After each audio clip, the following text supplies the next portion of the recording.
Welcome to our class for today. So in today's civic education class, we are going to look at the Constitution. But before we even look at the topic, one thing you should know is what is civic education. So you should know what civic education is and also the importance of civic education. But our main focus in this lesson, we are going to look at particularly the topic, the Constitution. So under this one, just to give you what you should expect, we are going to define what the Constitution is, and that is a very important part. We are going to look at the types of the Constitution, that is the written and unwritten, should know those, advantages of each and disadvantages of each. Then we are going to look at the forms of the Constitution, that is the rigid and the flexible. So you should know all those. Then we should be able to look at the contents of the Zambian Constitution. Then we are going to look at the history of the Constitution, making process in Zambia. Then afterward, we are going to look at the Constitution making and adoption process. Then we are going to look at the characteristics of a good Constitution, and we are going to end by looking at the importance of the Constitution. So basically, that is what we are going to look at by the end of this lesson. So you should be able to follow through those steps and make sure that at all point the objective is achieved. So let us start, and the first part that we need to know is what is the Constitution. And how the question comes in civic education, you might find a question such as explain the concept of the Constitution. What are you supposed to write in that case? So basically you are just defining what a Constitution is. So if you find the question explain the concept of the Constitution, this is just what you write. So the Constitution is a system of laws, customs and principles usually written down according to which country or organization is governed. So this is the general definition of the Constitution, and in this one it includes different types of constitution. It can be the church constitution, the school constitution. There are different types of constitutions. But in this case, since we are discussing the Zambian Constitution, you should be aware that the Zambian Constitution is a supreme law of land, and that term is very important, supreme law of land. You might find a question where you're asked to explain that. Okay, so now from the definition we have customs, and we should know what customs are.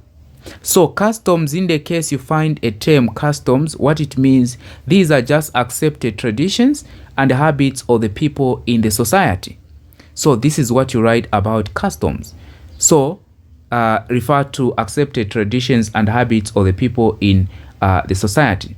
Like I said, we are going to find where it says the Constitution is a supreme law of land. What it means is that is above all the other constitutions. Like I said, there are different types of constitution, church constitutions, company constitutions, and different types. But the countries or the country constitution is above all these. So which means these other constitutions are subordinate. So that is what it means, supreme law of land. Okay. So now, you might find the question maybe is, or the question, why does the country need a constitution? Why does the country need constitution? Because we are looking at it at country level now. So the country or nation need a constitution to regulate. Let me just start from here. To regulate the activity of its citizens. You know, in a country where there's a constitution, a community where the constitution is not applied, just imagine the crime rates that would be there. So that is the importance of the Constitution, or when you are asked this question, think in those lines. Okay, so like I said, the other part that we are supposed to look at are the types of constitutions. So the types of constitution, we have two. So there are two types of the constitution. So pay attention, types. So what are the types? We have the written and also unwritten. So written and unwritten kind of the Constitution. So these are the two types of the Constitution. So we are going to discuss each. And just at this point, let me just also give you a possible question that you expect. Let's say on essay questions, as we are going to discuss on that part how to write all that. But one of the questions that you expect is describe or maybe explain the types of constitutions. Okay? So the types of constitutions, we are going to start by discussing the written kind of the constitution. So there are two types, written and unwritten constitution. And we are going to start by discussing the written constitution. Now, written constitution, what is it? From the word written, it has to do with something. So civic education is simple in such a way that you just have to allow yourself to think. So long as you can think, you broaden up your mind, just open your mind, you are going to understand it better. It's not a difficult subject. So something written, you just know that it's something that is put in writing. So therefore, a written constitution we can define as a type of constitution in which most of its provision and contents are documented in a single formal document. Single formal. This is very important term, which means it's formal. Okay? It's supposed to be obeyed by everyone. So this is a kind of a constitution which most of its provision and contents are documented in a single formal document. So that is the written kind of the constitution. It sets the rules that citizens of the nation contribute to, discuss, agree to, be governed by. Okay? So now, the other thing that we need to know here are the country with written kind of a constitution. So one of the country is Zambia, Botswana, Tanzania, Namibia, South Africa, America. So there are quite a number of countries with written kind of a constitution, and at this point I might say that most of the countries that are ruled by the presidents or where there's democracy have written kind of a constitution. So this is a viable question. Give two countries that have a written kind of a constitution. So you should be able to give that kind, those countries. Then now, like I said, under each type, we are going to look at the advantages, the good part.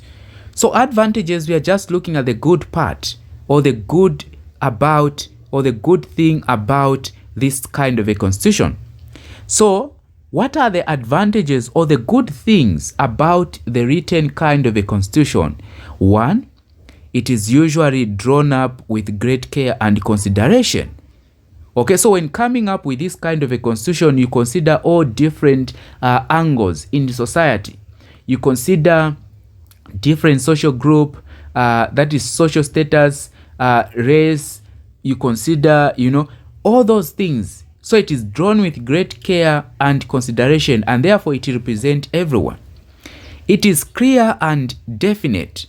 So what it says, it is what it is. Okay, so there are no things that are, that are not straightforward. In other words, it is straightforward. The other thing is that it is stable and steady. Stable and steady, this one stand the test of time. For example, the constitution that we use, there are some of the clauses maybe from 1964, about 60 years. So that is how stable it is. It cannot be easily changed by whoever comes in power. This is for the country and not for any political power that comes, for any political party that comes in power. So it is steady and stable. They are free from manipulation by the judiciary. They are written. So whatever it is written in the constitution, that is what it says. The judiciary, we are looking at the court system, maybe in delivering judgment or something. It is, in short, justice is given fairly because everything is written. Okay? So the ruling that is given should be in line with what the constitution says. That is what it means. Okay? It affords the protection of individual and guarantees people's right. In Zambia, we have freedom. You can move, go to any part of Zambia that you want, so long as you're not trespassing in someone's property. You are protected. No one would come, let's say, start beating you, maybe start doing all kind of things. You are protected by the constitution, and because it is written. Insulting, maybe it's a crime. When someone insults you, maybe you can report them to the law enforcers. When someone steals, so all those, it affords protection for individuals and guarantees people's what? People's right. So these are the advantages of the good constitution. These are the advantages, of a written kind of a constitution. So please, I don't think these are difficult to understand, but what I'm begging you is that under each you should be able to know how to expand these in the case where you're asked to write some more information. Then let us look at now the disadvantages. So despite looking at the advantages or all the good things about the written kind of a constitution, there are some of the bad part of the written kind of a constitution. Now, what are the bad part? Now, the bad part comes from the advantages. Let us look at them. So they are not easily adaptable to emergencies and changing needs in the society. Since they are stable, steady and stable, they are difficult to change. Okay? In the case there are an emergency that need to be handled, it has to go through the changing of the constitution, then that is now you can handle that emergency. So that is the way it is with it. So they are difficult to change. As a result, they do not respond to emergencies and changing need in society. For example, in 1964, the kind of problems that they have are not the same as what we have now. So we cannot use that the constitution of that particular year to solve today's problem. So there is need to change some clauses in the constitution. But since it is stable and steady, it does not occur within an overnight. It takes time to make some changes. As a result, we miss out on handling certain problems. So that is what it means. Then of course we can go to the second one. We are saying it tends to compress all into one document all ideas and political principles of the nation. So that is about the unwritten kind of a constitution. Then the other one, it is difficult to amend when rigidity and conservation are carried out too far. So there are some of the things in the constitution that we say, no, these cannot be removed. So it is difficult, or it makes it difficult for it to be amended. So like I said, you should be able to think in your lines in the way you can expand these. Not necessarily mastering everything that I'm saying, but you should be able to add on your own understanding. So that's very important. So that is it all about the written kind of a constitution. The type of a constitution that we are going to discuss now is unwritten. Now, unwritten, you can imagine of something maybe that is not written. Now, let us look at it. So this is the type of a constitution that has most of its provision, remember, not found in a single document, but a collection of documents, statutes, tradition, practices, and that are generally accepted as the governing of the nation. So that is unwritten kind. It is not found for the written. It's just one document. For example, the Zambian constitution, you just have one document. That is where everything is found. But for unwritten, it is not one document. It's just a collection of documents, statutes, tradition, practices. Some of these, we just know them that, okay, these are not okay. And they are governing us for some time. Okay? So now, example of countries with unwritten kind of a constitution. What are some of the countries that you think have unwritten kind of a constitution? So this one, as you even go through, be able to find out what are some of the countries. This is a viable, or this question is viable, which means it's some of the one of the questions that we might expect in an exam on this particular topic. Now, despite it not being written or being a collection of documents, statutes, tradition, practices, there are advantages of this.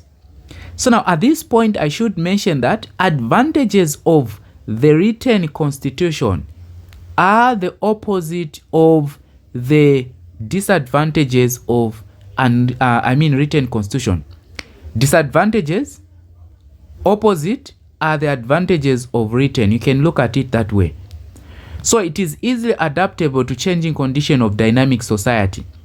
In the written, under disadvantages, we said they are not easily adaptable to emergencies and changing need in society. So in other words, this advantage, you can put it as they are adaptable, not adaptable, but this time around you say they are adaptable.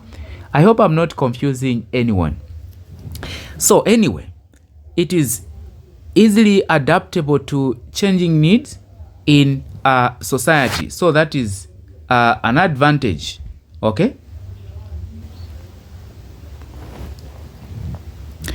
Okay, so the other advantage is that it can be bent to meet national emergencies without breaking their framework. So this one is easily adaptable to the changing needs of society. So which means it can easily respond to emergencies.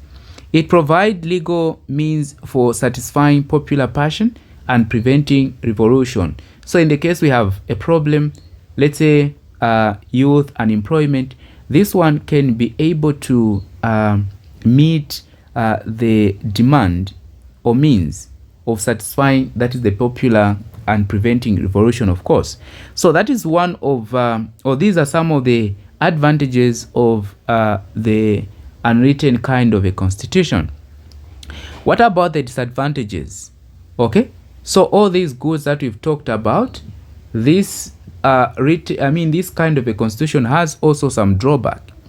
So one of them is that it is unstable and can be twisted easily, can be bent or twisted easily. So it is unstable and can be twisted or bent easily.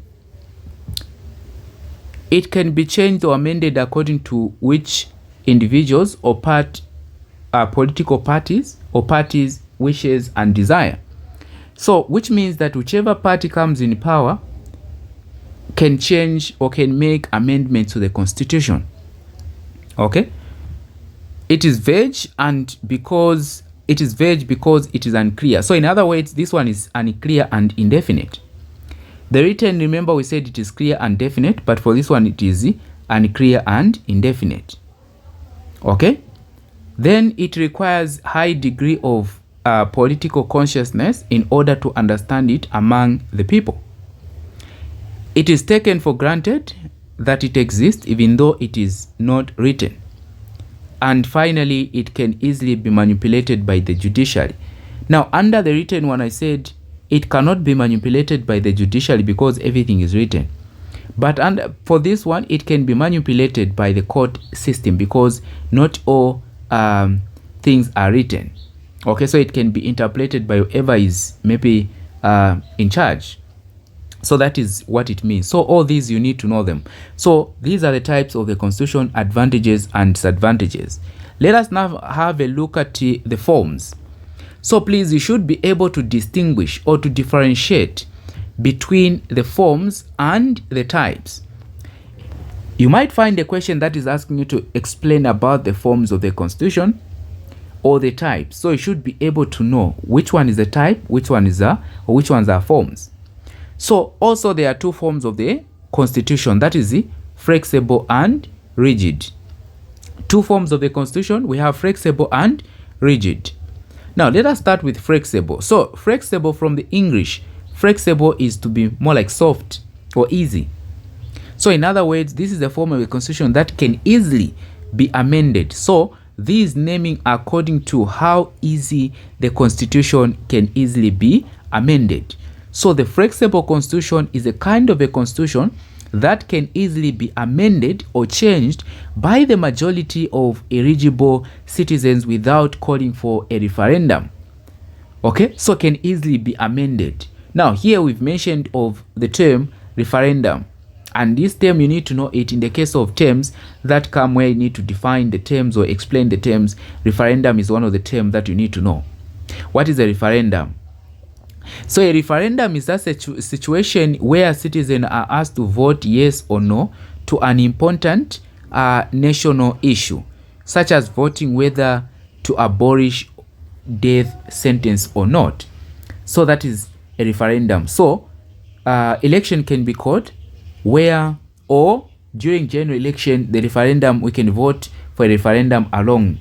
Like in 2016 elections, we had also a referendum of which unfortunately it failed. So where the citizens are able to vote yes or no, that is what we call a referendum. And that method is only used when you are changing the difficult clauses or rigid clauses in the constitution. So that is very important. Then on the other hand, we have the rigid kind of the constitution. So rigid, difficult. So in terms of amendment, this is the form of a constitution that cannot easily be amended. Remember the flexible, we said it can easily be amended.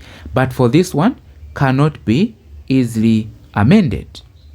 Okay, and this type of the constitution is usually amended, so cannot easily be amended, but can only be amended by different bodies, such as the constitution, that is the constitution, National Constitution Conference, as we are going to look at when you start looking at the constitution making process and adoption, constitution making process, and also the Constituent Assembly and the referendum. So these are the ways that can be used to change or to amend the legit constitution. So take note of this. Okay. So now, why is the other question that we expect is that why is the rigid constitution? Okay, I'll give you when I remember the question, but it has to do with why is the rigid constitution not a representative of the majority citizen? I think that should be a question. Why is the rigid kind of a constitution not a representative of the majority citizen? So the answer is because it is amended by the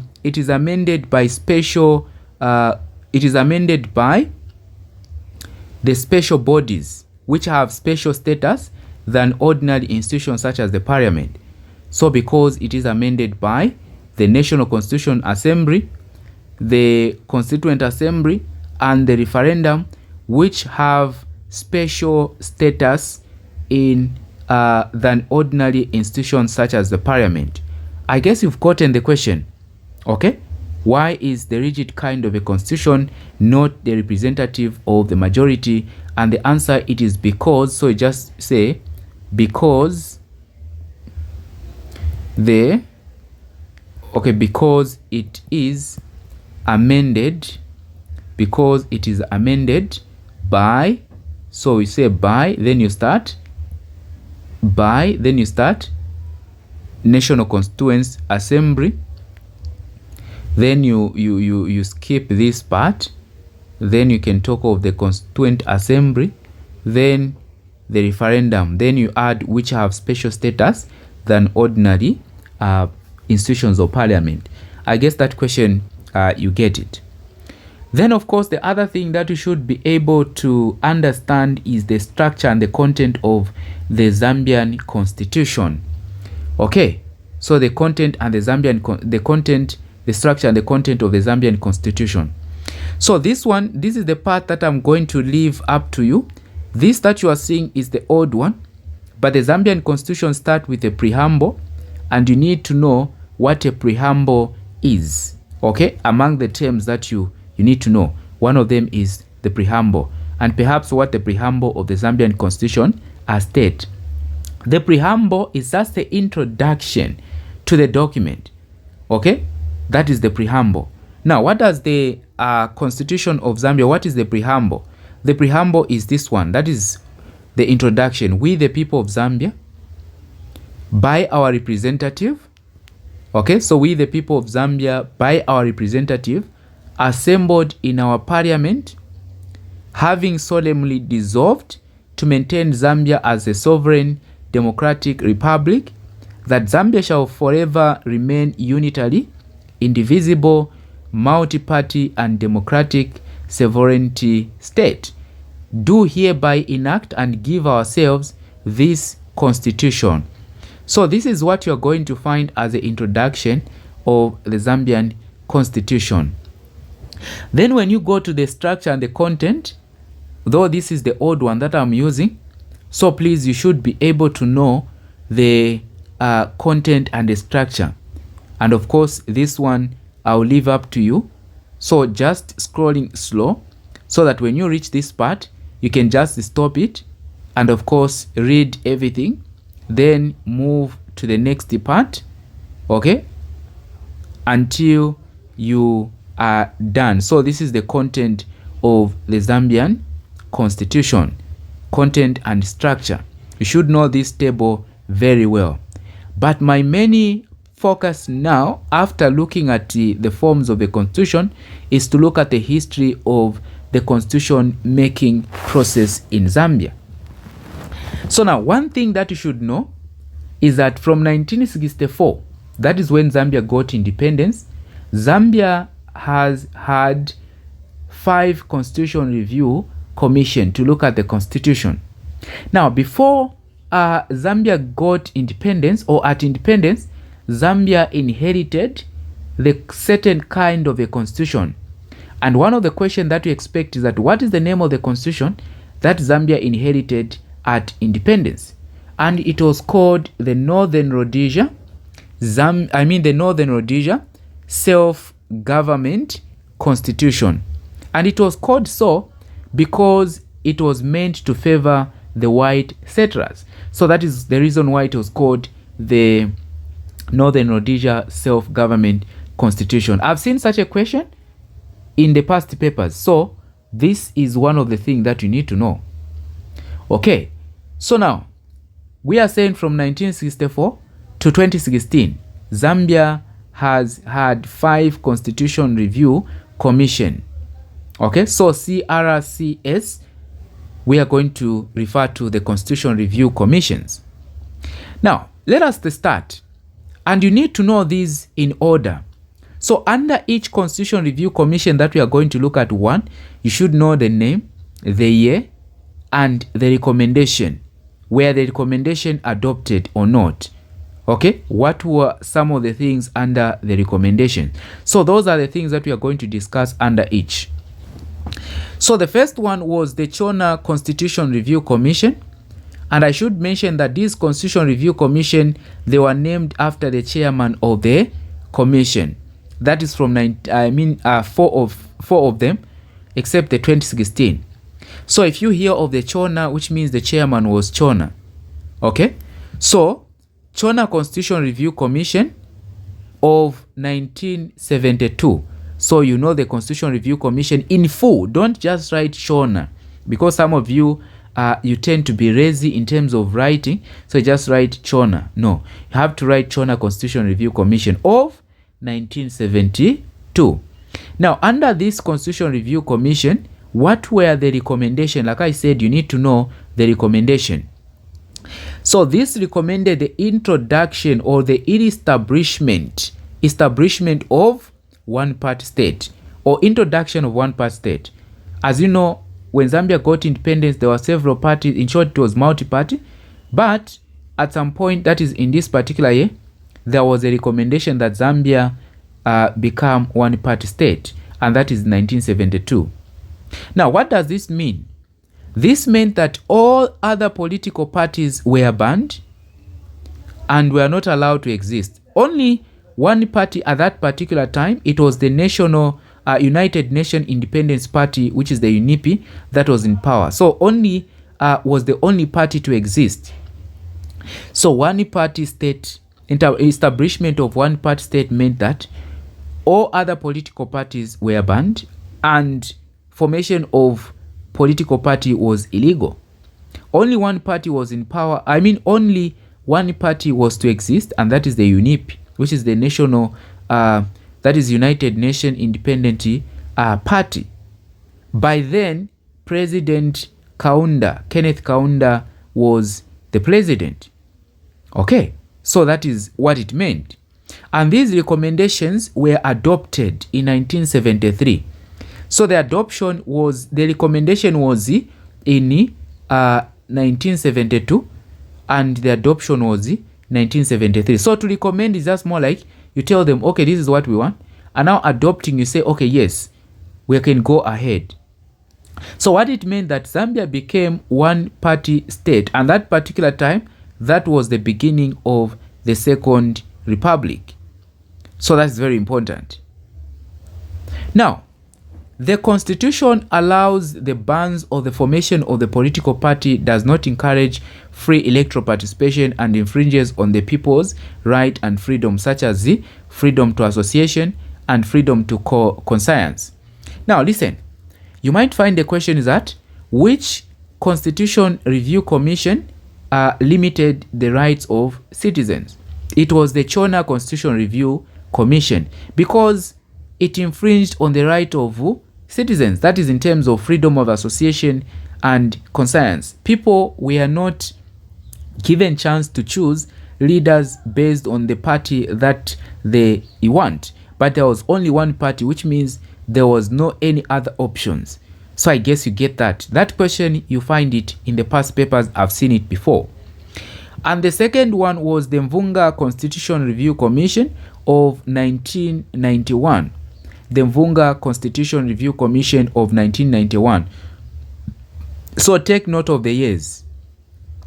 This was the second Constitution Review Commission, and like I said, its recommendation was that Zambia to revert or introduce multi-party state. To revert is to go back.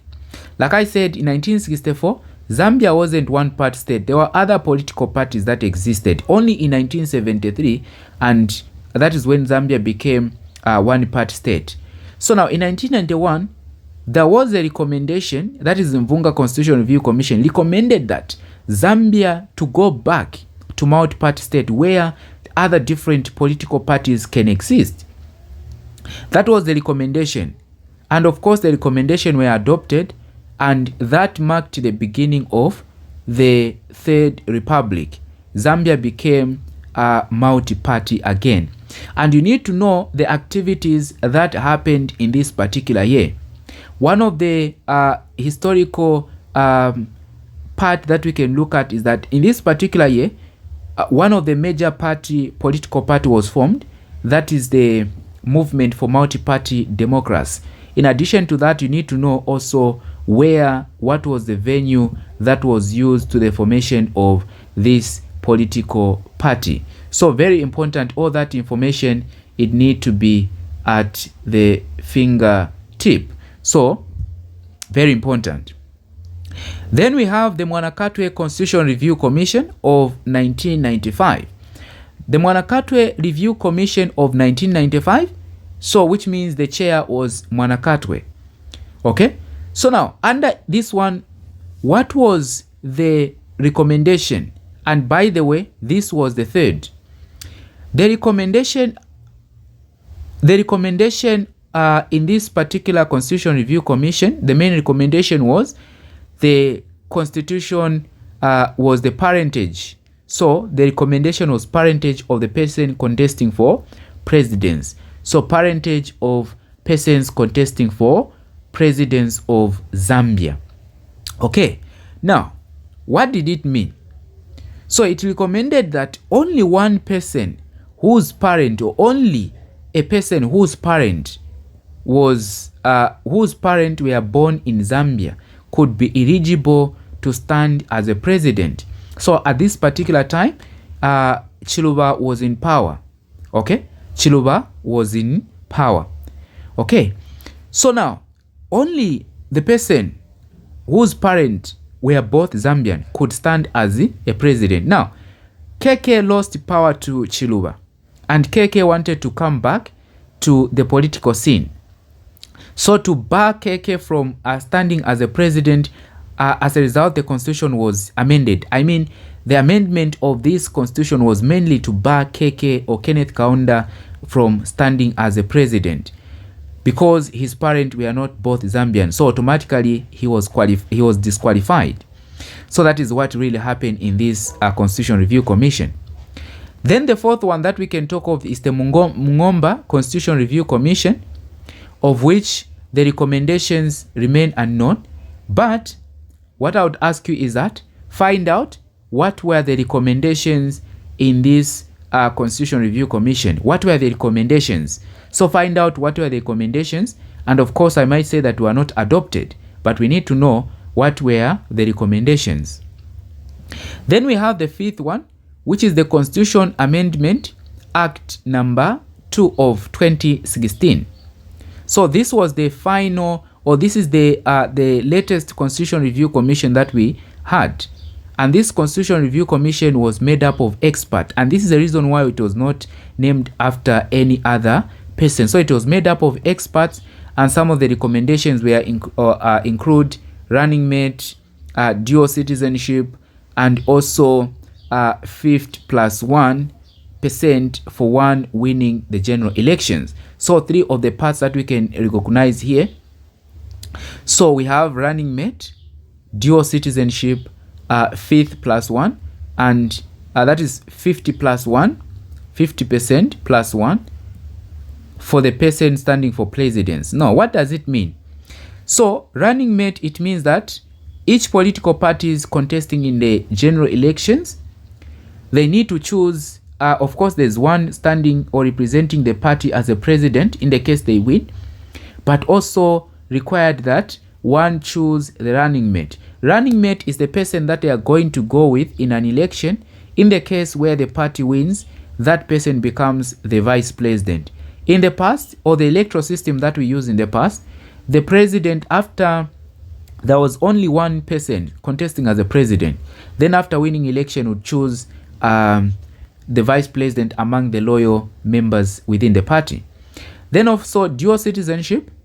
In the past, one can only be a citizen of one country. You can only be a citizen of Zambia. If you tend to be a citizen of, let's say, Malawi, you have to renounce your previous citizenship, or to renounce your previous citizenship, to give up your previous citizenship and become a Malawan. So you can only be a citizen of one country. But this time around, due to the amendment of this 2016 constitution, someone can be a citizen of Zambia and also Malawi, citizen of Zambia and also UK. That is what we call dual citizenship. Then 50+1. In the past, the electoral system that we use, we are going to look at electoral system soon, but requires that one gets the majority votes. So if you have, let's say, candidate A, B, C, and we have total of 1,000 votes. Candidate A gets, let's say, 490, and candidate B gets, let me put 491. Okay, then candidate C, out of 1,000, we are remaining with what? This is 100, and also, okay, so what we are remaining with, this is 10, this is 9. So I guess we are remaining with 19. So candidate C get 19. Now what I'm concerned about is candidate A and B. So in the past, the one who gets the majority votes becomes the president. So in this case, candidate B automatically wins the elections.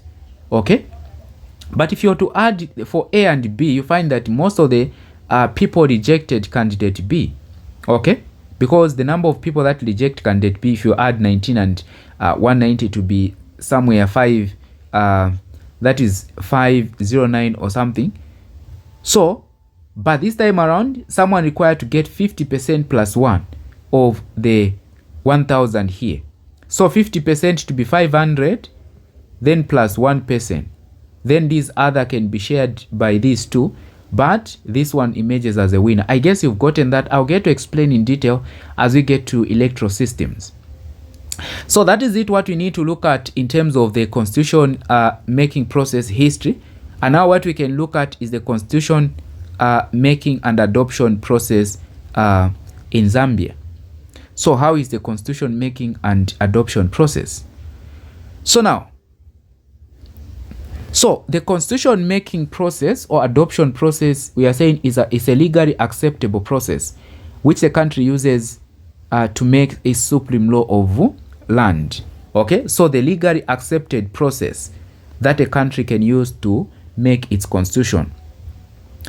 Now, what are the ways in which the constitution? So to start with, please, we are going to start with constitution making. There are two parts there, should remember. There's making and adoption. So we are going to start with making. So in making process, the constitution can be made through the Constituent Assembly and also the Constitution Review Commissions. Okay, so that is some of the ways the constitution can be made. Now, let us start with the Constituent Assembly. How is the constitution making process using the Constituent Assembly? The first thing that we need to understand is that what is the Constituent Assembly?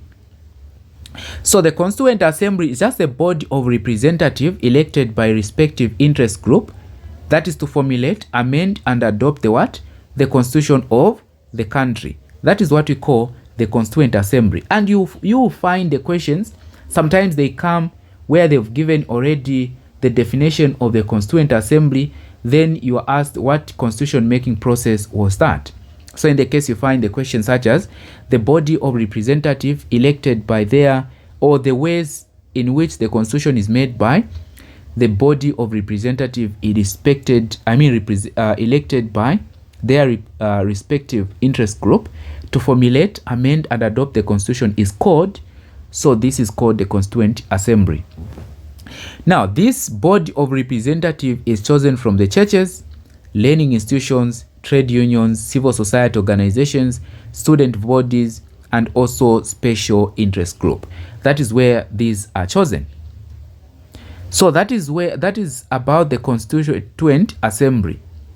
So the Constituent Assembly should take note that it can, they go out there, after formulating this group, they go out there, collect the views from the people, then come up with a document which is a draft, and they can also adopt it and becomes the constitution. Then we have the Constitution Review Commission, okay, CRCs. We are just from looking at CRCs. So now, the CRCs, or the Constitution Review Commissions, are appointed by the President. So the Constitution Review Commissions are appointed by the President, but it is the executive wing of the government that initiate the process of the constitution making process. Okay? So the executive wing of the government initiate the process. And you know that the executive, we are talking of the cabinet, and the cabinet is headed by the President, is the head of the executive. So now, initiate the constitution making process. Okay, so initiate the constitution making, and in this case the President has the power to appoint the commission, okay, or the Constitution Review Commission. So the power that the President uses is called Inquiry Act. I've seen such a question. What power does the President use to appoint the commission of Constitution Review Commission? It is called the Inquiry Act. So very important. Now, this Constitution Review Commission collects views from the citizen through sitting, conducting countrywide, where citizens are making submission orally or in writing. Okay? In groups or as individuals. So when this Constitution Review Commission is appointed by the President, they go out there and collect information. They come up with a draft. Okay, so that is the process is. And thereafter, I've already said this one, they come up with a draft. And thereafter, the draft is the one that is taken to the Parliament. As we are going to look at it, let me not jump into the adoption process. Okay, so these are some of the ways in which the Constitution can be the constitution making process. So we have the Constituent Assembly and the Constitution Review Commission. Now, what about the adoption process now? Adoption, which means accepting the constitution now. It becomes now the official document. How does it become the official document? So now, the process of approving the copy of the draft constitution becomes an official, or to become an official document. That is what we call the adoption process. So the process of approving the copy of a draft constitution so that it becomes an official document. That is what we call the adoption process. Now, there are two methods that are mainly used in Zambia. One of them is through Parliament. So let us say the Constitution Review Commission came up with a draft. This draft is tabled in the Parliament and debated upon. Okay? And it passes through different stages. So we can say under this method, the draft constitution is submitted to the Parliament, which debate the draft of the constitution before adopting and sending it to the President for signing. So they debate the draft, and it has to pass through the first reading, second reading, third reading with the majority voters, that is of the MPs. And now when it passed the third reading, it has to be taken to the President. The President can choose either to sign, which is to assent, or to not to sign, which is to veto. Okay, so Zambia is used this method for a 3 Constitution Review Commission. Okay, so that is what you need to know on this part. Okay, then through the Constituent Assembly, which is the CA, so the Constituent Assembly can make and adopt the Constitution. So the Constituent Assembly, as you know, is just a body of representatives elected from respective interest groups to formulate, amend, adopt the Constitution of any country. So formulate, amend, and adopt. So among the the Constituent Assembly, which is the CA, can make and adopt the Constitution. And of course, we know what it is made up of: the churches, learning institutions, trade unions, civil society organizations, and all those. Okay. Now, okay, so the best way to adopt the Constitution is through the CA. And this is because it is more representative than the Parliament. Then, what is the other thing that we can look at? The other thing that you need to know is that the Constitution adoption process can also be done by the National Constitution Conference.